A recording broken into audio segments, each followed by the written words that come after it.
Vamos a darle continuidad al tema de pruebas de hipótesis. Esta vez vamos a hacer diferentes test de hipótesis, tanto en variables cuantitativas como en variables cualitativas.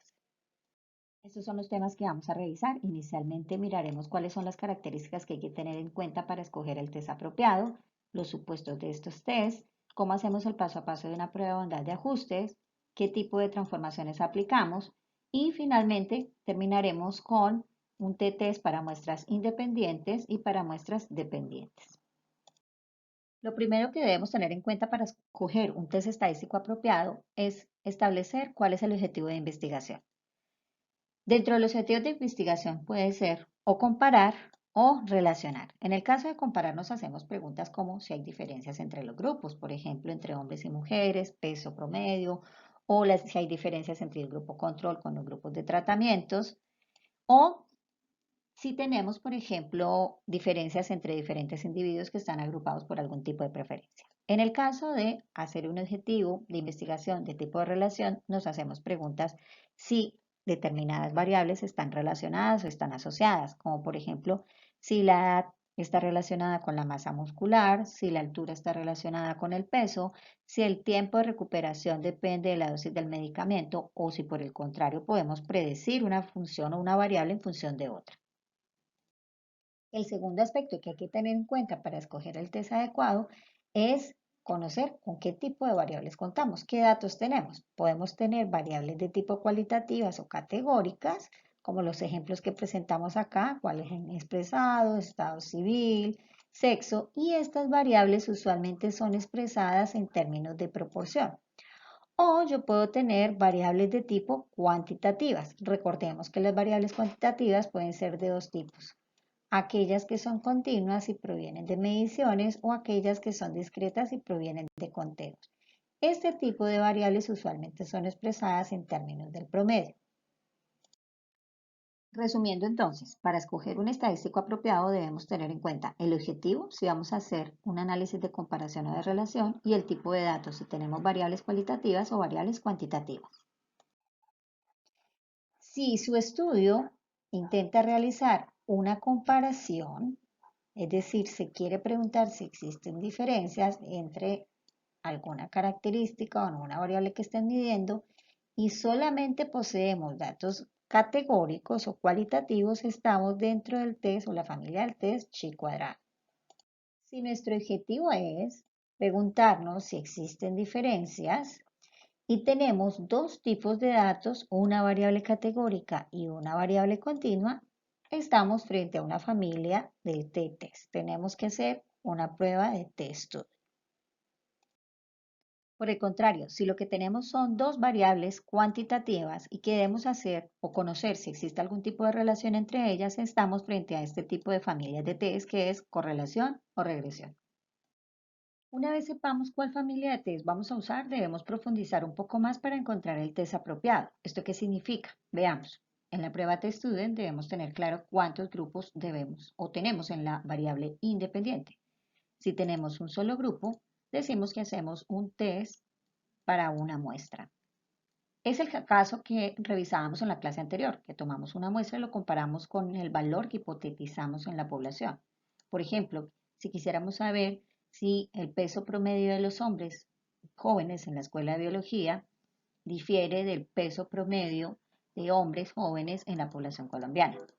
Por el contrario, si tenemos dos grupos en la variable independiente, y nuestro ejemplo en este caso sería si hay diferencias en el peso promedio entre hombres y mujeres, que es nuestra variable independiente, tenemos dos niveles. Aquí realizamos un test para dos muestras independientes. Pero también se puede dar el caso en que tengamos un análisis donde a la misma población le tomamos dos datos antes y después de un tratamiento. Y en ese caso hablamos de un t-test para muestras pareadas. Cuando tenemos más de dos grupos, ya no utilizamos el t-test, sino un análisis de varianza o ANOVA. Este análisis lo que busca es establecer si todos los grupos son iguales entre sí o si hay al menos uno que es diferente.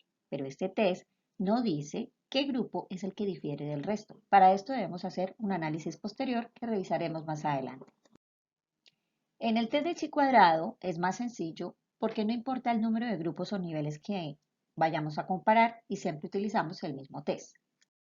Finalmente, en el análisis de correlación, tenemos un escenario donde tenemos una variable independiente y una variable dependiente. Aquí tenemos dos posibilidades.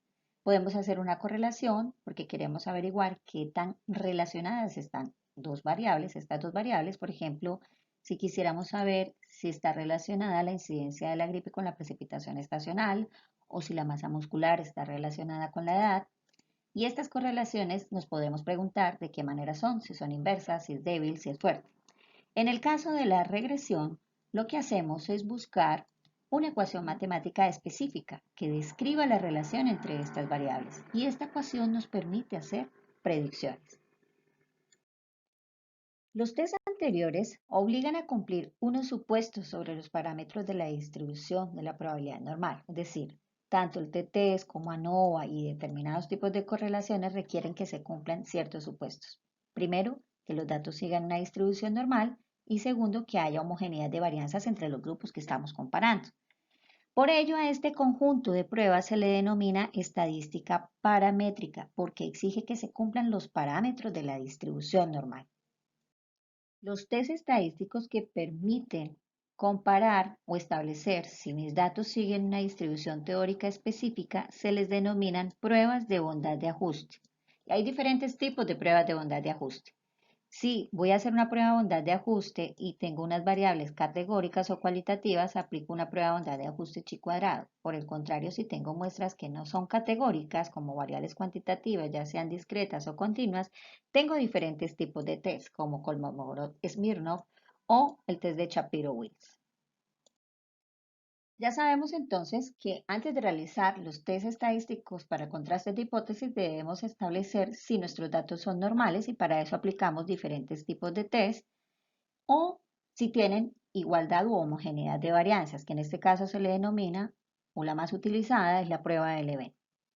Si después de realizados estos test no encontramos normalidad, debemos transformar la variable. Una vez transformada la variable, volvemos a repetir estos test estadísticos. Si definitivamente después de transformada la variable no se pueden cumplir los supuestos de distribución normal e igualdad de varianzas, pasamos a utilizar estadística no paramétrica.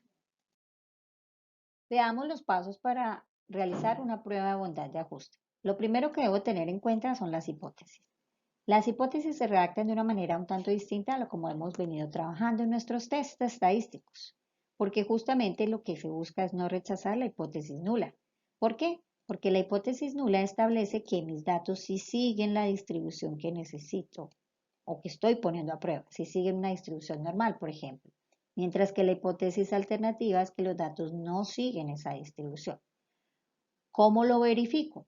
Ya hemos visto que lo podemos hacer a través de un test estadístico que es muy robusto, pero también se puede explorar a través de un gráfico cuantil-cuantil o también denominado gráfico QQ-plot, que lo que hace es una representación gráfica que compara los cuantiles de la distribución normal estándar con los cuantiles de la variable que estoy evaluando.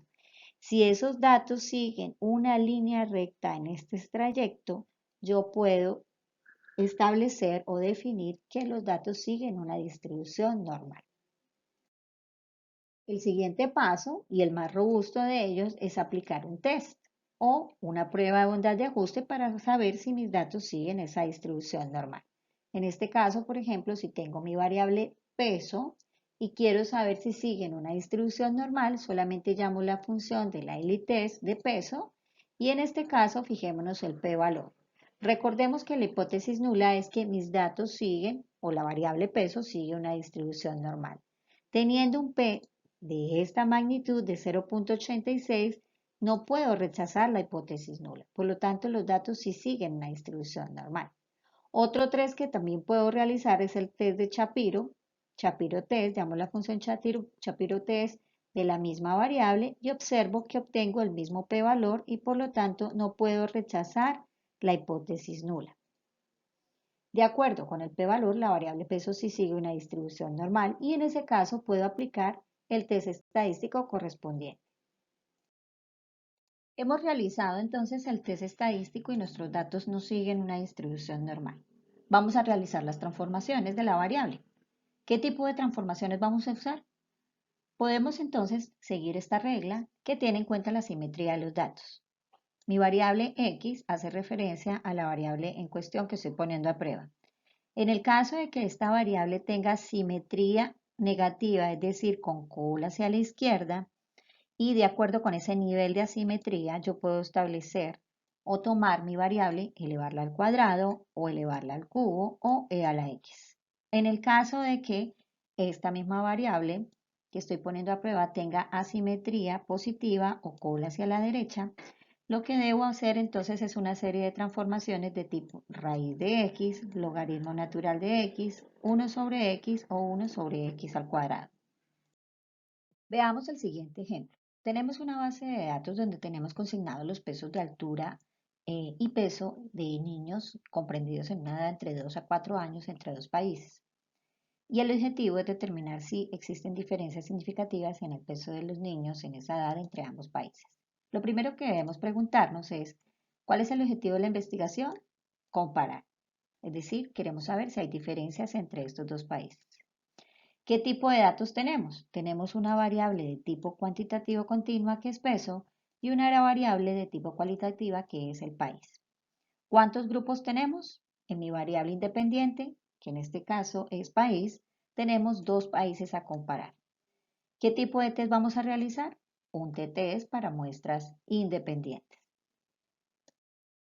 Para poder realizar entonces este objetivo y llevarlo a cabo, lo primero que tenemos que hacer es confirmar la normalidad de los datos a través de un test estadístico y a través de un gráfico como tipo QQPlot, comprobar si existe homogeneidad de varianzas entre los dos grupos, en este caso entre los dos países, y finalmente realizar el test.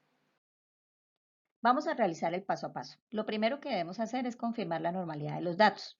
Inicialmente vamos a hacer el gráfico QQPlot. Recordemos, tenemos los cuantiles de la distribución normal estándar en el X y los cuantiles de la variable en el eje Y. Podemos observar que hay varios datos que se alejan de ese comportamiento lineal. Por lo tanto, debemos, en este caso, reconfirmarlo con un test estadístico. En el test estadístico, recordemos que nuestra hipótesis nula es que la variable peso sigue una distribución normal. Para eso, entonces, llamamos los datos y a través de la prueba de Shapiro-Test podemos confirmar si existe normalidad o no. ¿Qué encontramos en este caso?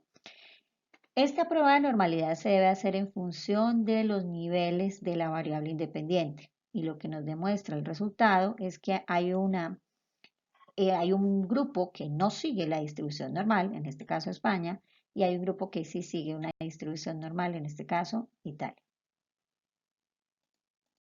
Hemos evaluado la distribución para la variable independiente y hemos encontrado que hay un grupo que sigue una distribución normal y otro que no. Pasamos ahora a evaluar la homogeneidad de varianzas. Esta homogeneidad de varianzas también se le denomina como supuesto de homocedasticidad y la hipótesis se redacta en los siguientes términos. La varianza es constante, es decir, no varía en los diferentes niveles del factor o grupos. A la falta de homocedasticidad se le denomina heterocedasticidad y el test más usado es el test de Leven. Veamos cómo realizar el test de homogeneidad de varianzas en R. Inicialmente recordemos que la hipótesis es las varianzas son homogéneas. Para esto entonces llamamos la función LevenTest. Lo primero que debemos especificar es la variable dependiente o nuestra variable en estudio. El segundo argumento es la variable que agrupa o la variable categórica y hay un tercer argumento que puede darse que haga ese test en función de la media o la mediana. En ambos casos encontramos que el P es mayor al nivel de significancia de 0.05. Por lo tanto, no podemos rechazar la hipótesis nula y aceptamos que las varianzas son homogéneas. Hemos encontrado que revisamos los supuestos que exigen estas pruebas. Pasemos ahora a realizar el t-test para muestras independientes. Recordemos que la hipótesis se redacta en estos términos. Las medias son iguales entre los grupos. Llamamos entonces la función NR de test y lo primero que establecemos es la variable dependiente en función de la variable independiente. De acuerdo con el tipo de hipótesis que tenemos, sabemos que es una prueba de dos colas y establecemos el nivel de confianza. ¿Qué resultado nos arroja este test? Encontramos entonces, tenemos el test estadístico, los grados de libertad, el p-valor, el intervalo de confianza. El p-valor observamos que es mayor a 0.05, por lo tanto no podemos rechazar la hipótesis nula y debemos aceptar que las medias son iguales entre los grupos. Conclusión, no existen diferencias significativas del peso de los niños entre estos dos países estudiados. ¿Qué podemos concluir de este test para muestras independientes? Este test es uno de los más comunes o más ampliamente usados para evaluar diferencias entre medias entre dos grupos independientes. Pero hay algo muy importante que hay que tener en cuenta. Cuando se está haciendo el diseño del muestreo o del experimento, los sujetos se deben asignar de manera aleatoria a los diferentes grupos. ¿Para qué? Para que las diferencias que encontremos sea debida específicamente al tratamiento y no a la asignación, por ejemplo, de las personas o de los sujetos a los diferentes tratamientos. Hay algo también importante. Dado que son muestras independientes, este test no exige que el número de observaciones en los diferentes grupos sea exactamente el mismo. Y finalmente, ¿cómo redactamos la hipótesis? La hipótesis se redacta que las medias son iguales en ambas poblaciones, u otra manera también de redactarlo es que no existen diferencias entre ambas poblaciones. Veamos ahora cuáles son las características del t-test para muestras dependientes, es decir, muestras relacionadas o t-pareadas. Lo primero que debemos tener en cuenta es cómo redactamos la hipótesis. Se redacta de manera similar. No existen diferencias significativas antes y después de aplicado un tratamiento. Este test justamente asume que las muestras son dependientes y pareadas, deben estar relacionadas. Otro requisito importante es que tengan un número igual de observaciones, porque estamos tomando dos observaciones al mismo individuo. Hay algo también importante en este test y es que este test no exige el supuesto de homogeneidad de varianzas, pero sí exige el de normalidad de las diferencias de los valores entre cada par de observaciones. En el caso de que no sigan una distribución normal, pero tengamos una muestra muy grande, sabemos por el teorema del límite central que sí se puede asumir normalidad. Veamos el siguiente ejemplo. Tenemos 4 deportistas, son corredores, donde se les ha medido su desempeño antes y después de la entrada de un nuevo entrenador. Queremos saber si existen diferencias entre estos dos grupos. Lo primero que debemos hacer es plantear la hipótesis. La hipótesis se redacta en términos de negación. No hay diferencias en el tiempo promedio de los corredores antes y después del nuevo entrenador. Y pasaremos a verificar los supuestos. Vamos a realizar la test de Shapiro-Test, tanto para el grupo antes como el grupo después, y hemos encontrado que no podemos rechazar la hipótesis nula. Recordemos que la hipótesis nula se redacta de manera distinta. La hipótesis nula es que los datos siguen una distribución normal. Como no puedo rechazar la hipótesis, acepto que son normales. Hemos verificado que cumplimos el supuesto de normalidad. Pasemos a realizar ahora el test. Para eso llamamos la misma función, especificamos cuáles son los datos antes, después, el tipo de contraste a esas dos colas por el tipo de hipótesis que tenemos y hay un argumento adicional que debemos especificar que es true para que el test sepa que está haciendo un test de tipo pareado. Finalmente establecemos el nivel de confianza y como resultado tenemos entonces el test, el estadístico, los grados de libertad, el p-valor para este test y tenemos el intervalo de confianza. El p-valor es un valor mayor al nivel de significancia, por lo tanto no podemos rechazar la hipótesis nula y concluimos que no existen diferencias entre el tiempo promedio de los corredores antes y después de la entrada del nuevo entrenador.